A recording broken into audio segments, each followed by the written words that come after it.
Hey y'all, 2023 has come to an end, and what a better time to open up our over $1 million portfolio and share part of it to discuss what dividends are and how much we made in dividends in 2023. If you're new to our channel, hi, my name is Stefanie, and welcome to the Permission to Be Wealthy channel, where my husband Joseph and I have open and honest conversations about what it's like to build wealth, to invest, and to pursue financial independence. We are now a debt-free millionaire family, a family of four living in Portugal and designing our life on our terms. So let's dive into what dividends are, how they work within index funds and ETFs, and then I'm going to show you the 3 accounts that we are invested in that are generating dividends for us. And we're going to talk a lot about how we've made the decision to invest in the index funds route to dividends versus invest in individual paying stocks to generate dividends in our overall portfolio. I have to tell you, the overall opportunity cost is over multi-millions of dollars. So stay to the end of the video so you can see what I'm talking about. All right, so let's talk about what a dividend is. Imagine that I own a taco shop and I have 5 different employees. I communicate to my employees that over all the profits that we make over the course of the year, I am going to pay out, let's say, between 1 to 5% in that overall profit in the form of a dividend to those employees. And that's essentially what a dividend is. So imagine that I take my taco shop, I franchise it. It is now a publicly traded company. You love my breakfast tacos so much, and so you decide to invest in my company by purchasing shares. You are now a shareholder, and I've communicated that I'm going to pay out an annual dividend yield of 2.5%. I'm going to pay that out quarterly, and so you as a shareholder are ultimately going to get 2.5% of my profits, or the share price, once a quarter, making up 2.5% for the entire year. Now, a dividend can be paid out monthly, quarterly, semi-annually, or annually. It just depends on what the company communicates the dividend payout schedule will be. And there's 2 types of dividends: ordinary dividends and qualified dividends. Ordinary dividends are everything we've just talked about, but in order for your dividends to be qualified, and the cool thing about qualified dividends is they are taxed lower than ordinary income, you have to meet a couple of criteria. They must be paid out by a domestic corporation or a qualified foreign corporation, and you have to be holding the shares for a specific period of time, typically 60 days or more. Now, with all investments, there are pros and cons, and dividends are no exception, so let's start with the pros.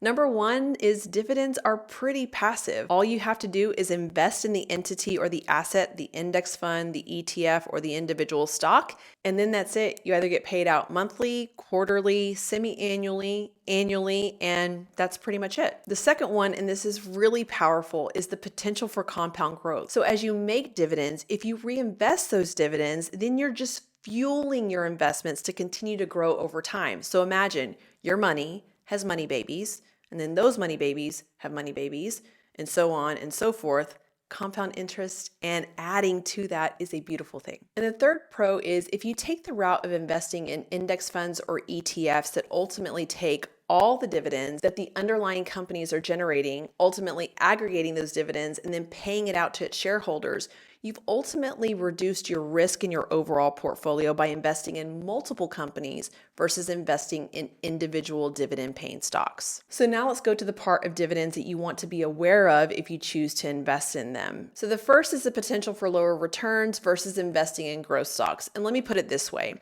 If you're invested in an individual company and that individual company decides to take some of its profits and pay it out to its shareholders, it's ultimately making the decision to not take those profits and invest them in R&D, research and development, in other innovations for the company, and other marketing spend or other business objectives that could ultimately help the company grow. So what inherently happens is some of these companies become steady companies, which means they don't grow in terms of capital appreciation as much as other growth and innovation companies might have. The second thing is dividends aren't always guaranteed, as the market fluctuates and as business expectations might not be met in certain cases.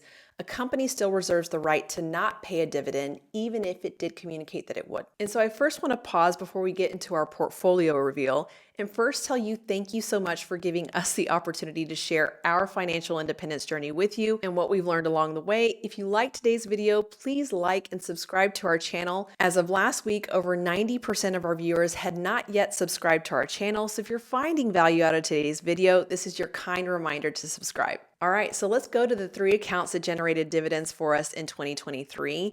These accounts are our Vanguard brokerage account and 2 accounts that I have with Fidelity, which I rolled over my old 401k into these IRAs, a Roth and a traditional IRA.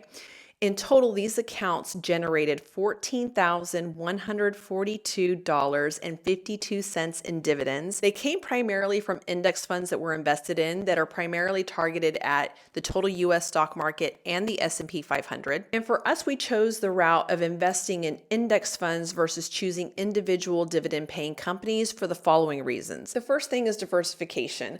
I'm a busy mom, a wife, I have all sorts of things going on, and I don't want to have to worry about picking individual stocks. So we choose to invest in broad index funds that track the overall US stock market and the S&P 500 to not only give us peace of mind, but to make sure that we aren't putting all of our eggs in one basket. The second thing is low fees. Our Vanguard fund has a 0.04% expense ratio, and our Fidelity funds have 0.02. I used to have in my old 401k a 0.36% expense ratio, which was 8 times what I'm paying with Vanguard now and way more than what I'm paying with Fidelity. So the lower you can get your expense ratio, the more of your money you can keep in your pocket. The third thing is capital appreciation. By not investing in an individual dividend paying stock that could be a steady company, you also get to enjoy growth from multiple companies. And so on average, the total US stock market grows about 8% annually and the S&P 500 around 10%.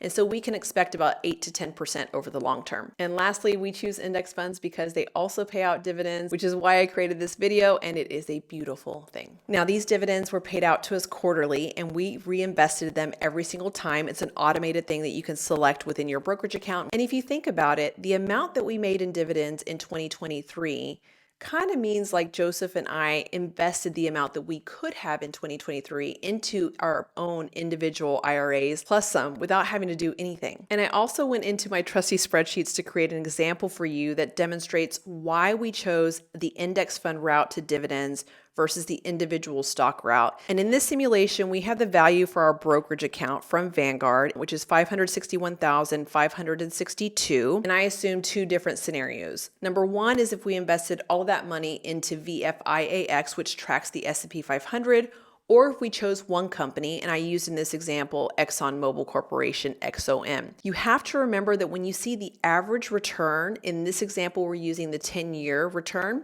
the average 10-year return, the dividend yield that the fund or stock generates is within that overall number. So it's not like you put the dividend yield on top of the growth of the overall stock or the investment, it's actually part of it. So you can't look at ExxonMobil and say, oh, well, Exxon's paying 3.68% dividend yield annually, and they generate growth of a little over 5%. So that's 8 to 9%. That's not how it's calculated. The 3.68 is within the 5.82, so you can't double count it. So if you take this simulation and you take the amount that we started with and you project the compound interest that would be generated over the course of 20 years, you can see down here at the bottom, which is going to be when we're about 60, it's an over $4 million opportunity cost if we invested in one company versus if we invested in an index fund that was broadly diversified and generating a little over a 10% rate of return annually. So to bring this home, dividends are not only a great way to generate passive income, but they're also an amazing way to continue to fuel your investments to grow over the long term. You have to remember that not all dividend paying companies are created equal, so please make sure that you're doing your research